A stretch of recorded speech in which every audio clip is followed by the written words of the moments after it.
Hello everyone, I am Shubha Gupta. Welcome back to my channel SSG Law Classes.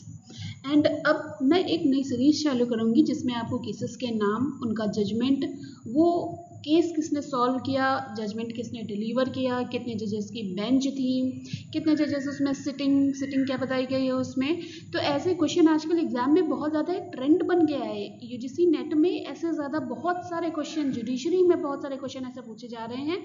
तो आज मैं आपको अब स्टार्टिंग मैंने कॉन्स्टिट्यूशन से की है, तो अब मैं आपको वही एक प्रोसेस में हर एक टॉपिक से रिलेटेड जितने भी लैंडमार्क केसेस हैं उसके बारे में मैं आपको बताऊंगी। तो आज मैंने टॉपिक लिया है cases of features of the constitution. तो इसमें पहला केस आता है आपका Ram Jawaya Kapur versus state of Punjab AIR 1955। यानी कि अब इसमें कौन कौन से लॉस इंक्लूड हुए थे कॉन्स्टिट्यूशन के। आर्टिकल 19(1)G की बात की गई है, 19(6) की बात की गई है, आर्टिकल 31 एंड 32 के आर्टिकल की बात की गई है। अब देखिए इसके सामने क्या किया जाएगा, इसका मेन जजमेंट दे दिया जाएगा, ठीक है। और जजमेंट क्या है, अब constitution has adopted the system of parliamentary government of England। यानी कि कौन सा सिस्टम पार्लियामेंट्री गवर्नमेंट कहाँ से अडॉप्ट किया गया है, इंग्लैंड से अडॉप्ट किया गया है। Basic principle is that the president is the constitutional head of the executive. और एग्जीक्यूटिव का कौन हेड है, कौन एग्जीक्यूटिव हेड है। while the actual executive power are vested in the council of minister। लेकिन जितनी भी एक्चुअल कॉन्स्टिट्यूशनल की पावर है वो किसके ऊपर वेस्टेड है, वो किसकी है, काउंसिल ऑफ मिनिस्टर COM। तो इन ये केस सॉल्व करने के लिए 5 जजेस बैठे थे, जिनमें से ये जस्टिस के नाम है। और इधर आपको बताया गया है कि ये जजमेंट कब डिलीवर हुआ था, कब ये केस सॉल्व हुआ था। ये आपका 12 अप्रैल 1955, 12th ऑफ अप्रैल 1955 को आपका ये केस सॉल्व हुआ था। Okay, let's move to the another case. Second case है आपका SR Bommai versus union of India. अब ये बहुत बड़ा केस है, इसकी बहुत बड़ी हिस्ट्री है। तो इसकी हिस्ट्री और बैकग्राउंड, रिस्पोंडेंट एंड पिटिशनर की क्या बात रखी गई थी, तो ये एक बहुत ही बड़ा केस है। तो ये केस सॉल्व करने में 9 जजेस की सिटिंग थी। ये जजेस के नाम है और इसका जजमेंट 11 मार्च 1994 को इसका जजमेंट दिया गया है। तो क्या था इसमें, secularism was the basic principle of the constitution. Supreme Court held that the secularism has a positive meaning and it means to develop understanding and respect towards the different religion. Okay. तो दूसरा case जो SR Bommai case में जो बात की गई थी, वही जजमेंट आपका Aruna Roy versus union of India AIR 2002 में गिवन था। लेकिन इसमें जो जज थे MB शाह, उन्होंने सेम जजमेंट डिलीवर किया था 12 सितंबर 2002 को। तो जो जजमेंट SR बोम्मई में था वही आपका जजमेंट इसमें दिया गया। इसके बाद दूसरा केस आता है एक्सेलवे वर्सेस यूनियन ऑफ इंडिया। इसमें 5 जजेस की सिटिंग थी और ये जजेस के नाम है और इसका जजमेंट 29 सितंबर 1978 में गिवन है। ये इसका जजमेंट है, court would give more weightage to the nationalization and state ownership, but the principle of socialism should not be interpreted and implemented to the extent it totally ignores the interest of private ownership. For the Supreme Court held that the basic purpose of socialism is to provide decent standard of life and social security of peoples। अब इसमें दूसरा case आता है, जैसे SR Bommai और अरुणा रॉय वाला case, दोनों का जजमेंट सेम था, तो ऐसे इसके पहले वाला केस एंड DS टकार वर्सेस यूनियन ऑफ इंडिया, इसमें 5 जजेस थे और ये जजमेंट किसने डिलीवर, यानी कि 5 जजेस की सिटिंग थी लेकिन जजमेंट डिलीवर किसने किया था, DA देसाई डिलीवर्ड जजमेंट, ठीक है। तो इसका जैसा judgement Excel Wear versus union of India में था वैसे ही सेम टू सेम इसका जजमेंट था, लेकिन ये डेट चेंज हो गई है। Okay, next case is L. Chandra Kumar versus union of India AIR 1997। अब ये केस सॉल्व करने के लिए ये 7 जजेस की सिटिंग थी। अब ये 7 जजेस के नेम हैं और AM अहमदी जो उस समय CJI होंगे, चीफ जस्टिस ऑफ इंडिया थे, डिलीवर्ड जजमेंट, उन्होंने ये जजमेंट डिलीवर किया गया था। क्या कहा गया है इस केस में, अ supreme court has held that exclusion of jurisdiction of court is unconstitutional. Judicial reviews the basic structure of the constitution and it can never be excluded. यानी कि जो बेसिक स्ट्रक्चर है आपके केशवानंद भारती केस में बताया गया है कि अमेंडमेंट के ऊपर जो पूरी चर्चा हुई है कि बेसिक स्ट्रक्चर लेकिन उसका नहीं अमेंड होगा, तो जो बेसिक स्ट्रक्चर की बात की गई है वो इसमें बात की गई है और ये जजमेंट 18 मार्च 1997 को दिया गया था।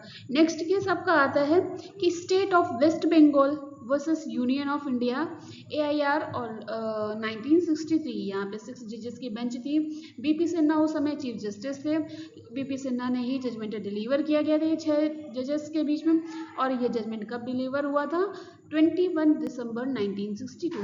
इसमें क्या कहा गया? Indian constitution is not truly federal and state are not sovereign. State sovereign नहीं है, इंडियन कॉन्स्टिट्यूशन को पूरी तरह से फेडरल नहीं कहा गया था। Political sovereignty is distributed between, जो सोवरेनिटी है वो किसके बीच में डिस्ट्रीब्यूट हुई है? यूनियन एंड स्टेट के बीच में डिस्ट्रीब्यूट हुई है with greater weightage in favour of the union. यानी कि किसको ज़्यादा वेटेज मिला है? यूनियन को ज़्यादा वेटेज मिला है।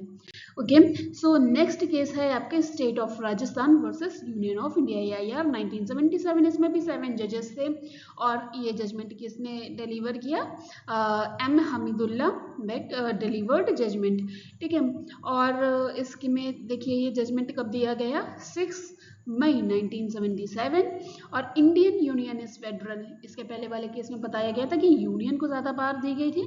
अब इसमें इस केस को रिवाइज किया गया, देन बताया गया Indian union is federal but the extent of federalism is largely watered down by the need of the progress and development of a country which has to be nationally, politically and economically coordinated and socially, intellectually and spiritually uplifted। इसमें अब next case है आपका Kuldeep Nair versus union of India AIR 2006। तो next case था आपका Kuldeep Nair versus union of India AIR 2006। इस case को solve करने के लिए 5 जजेस की सिटिंग थी और जजमेंट किसने डिलीवर किया था? YK सबरवाल। कब जजमेंट दिया गया? 22 अगस्त 2006। Though the federal principle is dominate in our constitution, federal को ही डोमिनेंट बताया गया कॉन्स्टिट्यूशन में, and that principle is one of its basic features but it is also equally true the federalism lean in favour of a strong और unitary power. यानी कि अब आपका कॉन्स्टिट्यूशन इस केस में बताया गया जैसे एक ये फीचर है, silent feature of the constitution, उसमें बताया गया है कि our constitution is federal as well as unitary power. तो इस केस में बताया गया कि हाँ कॉन्स्टिट्यूशन जो है वो फेडरल है, यूनियन को ज़्यादा पावर दी गई है, लेकिन इसमें ये भी बताया गया है किसकी बात की गई है? यूनिटरी पावर की बात की गई है। नेक्स्ट केस है आपका जीलूभाई नानभाई कचर versus state of Gujarat AIR 1995। इनको 2 जजेस ने सॉल्व किया था कि रामास्वामी ने जजमेंट डिलीवर किया और जजमेंट कब दिया गया? 20 जुलाई 1994। Supreme court held that the property under article 300A is not the basic feature of the constitution. पहले के समय में होता क्या था कि लोग प्रॉपर्टी देते ही नहीं थे, क्योंकि प्रॉपर्टी तो किस में थी? फंडामेंटल राइट में। अब जब जैसे डेवलपमेंट होने लगा तो गवर्नमेंट को रेलवे के लिए ज़मीन चाहिए, हर एक चीज़ को डेवलपमेंट करने के लिए ज़मीन चाहिए, तो लोग अपनी ज़मीन देते ही नहीं थे। वो कहते थे कि हमारा फंडामेंटल राइट है और हम ज़मीन नहीं देंगे अपनी। तो तब उसको आर्टिकल 19 से हटा करके आर्टिकल 300A में रखा गया और बोला गया कि this is not your fundamental right, this is your legal right. 44 amendment act में ऐड किया गया, याद रखिएगा कौन से अमेंडमेंट एक्ट में? 44 अमेंडमेंट एक्ट में इसको ऐड किया गया था। 44 अमेंडमेंट एक्ट, मोरारजी देसाई ने ये 44 अमेंडमेंट एक्ट में इसको ऐड किया था आर्टिकल 300A में।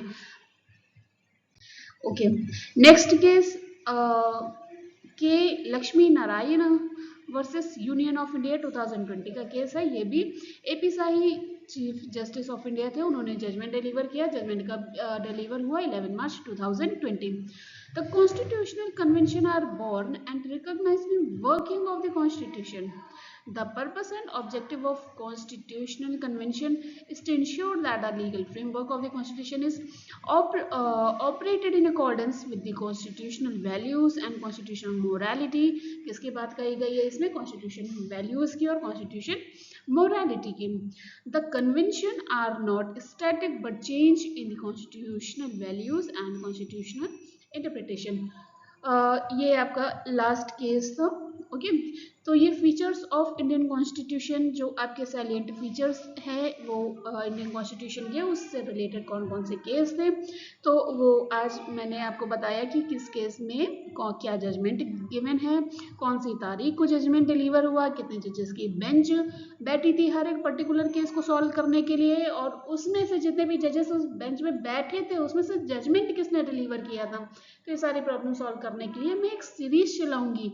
ऐसे ही वीडियो को लाइक करते रहिए. अगर आपको टॉपिक पसंद आया है तो वीडियो को लाइक करिए, चैनल को सब्सक्राइब करिए, और नेक्स्ट टॉपिक आप बताइए कि नेक्स्ट टॉपिक किस वीडियो पे, नेक्स्ट वीडियो किस टॉपिक पर बननी चाहिए. Thank you.